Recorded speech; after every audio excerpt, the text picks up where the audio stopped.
Turn on the daily news today, and you'll hear a comforting story. Global geopolitics are finally de-escalating. Between former President Trump announcing a tentative nuclear understanding with Iran and the sudden 10-day ceasefire agreement in Lebanon, politicians are projecting an image of total stability. But this chart tracking media sentiment against actual energy costs breaks the illusion. While peace headlines spike, WTI crude just blew past $92 a barrel, and Brent is pushing 98. Retail investors are trading on optimistic press conferences, but institutional capital sees the underlying math. They are actively positioning for a prolonged, systemic squeeze on physical resources. The contradiction comes down to timeline arbitrage.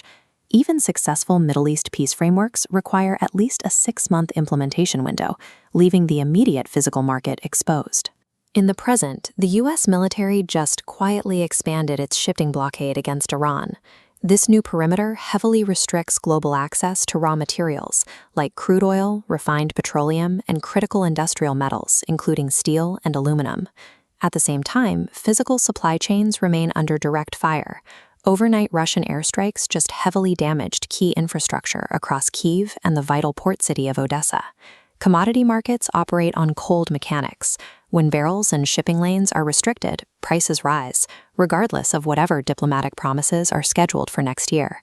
The geopolitical risk premium hasn't vanished. It has been absorbed directly into the baseline cost of global production. That relentless baseline cost for energy creates a ripple effect back in the domestic U.S. economy, forming a hard floor that prevents inflation from dropping. The Federal Reserve knows this. John Williams just stated that until inflation hits 2%, rate cuts are inappropriate, effectively killing hopes for near-term relief. This chart tracks market expectations.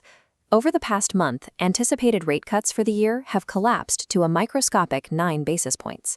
This translates directly to the bond market, where the 10-year Treasury yield is now anchored at 4.3%.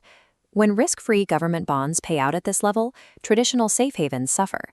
Spot gold just faced a harsh rejection, dropping back below $4,790 an ounce. Spot silver suffered a parallel drop, down to $78, proving this is a systematic rejection of assets that don't pay a yield. Economists define this environment as a liquidity squeeze. High guaranteed interest rates act like a vacuum, pulling speculative capital away from the rest of the global system. The combination of supply constraints pushing costs up and interest rates pushing valuations down creates a hostile environment for traditional defensive portfolios. Curious, if bonds are punishing and precious metals are stalling, where is the smart money finding shelter? They are rotating into pure economic stability. China just posted a solid 5% GDP growth for the first quarter, establishing a massive macroeconomic floor. This growth is supported by a manufacturing-led recovery, with industrial output rising 5.7% in the same period. Capital is following this output. We are seeing rotations into Asian equities, driving the Chinex index to an 11-year high and pushing the Hang Seng up aggressively. The final destination for this capital is AI infrastructure. TSMC anchored this pivot, reporting a record-shattering 58% increase in quarterly profit. While high rates drain liquidity from the broader system, global AI hardware demand represents a structural megatrend that remains resilient despite Federal Reserve policy. Trading for the next quarter is no longer about predicting the timing of a rate cut. The focus has shifted to executing on structural, undeniable growth. Markets driven by political headlines will always try to mislead you, but corporate earnings and physical liquidity cycles never lie.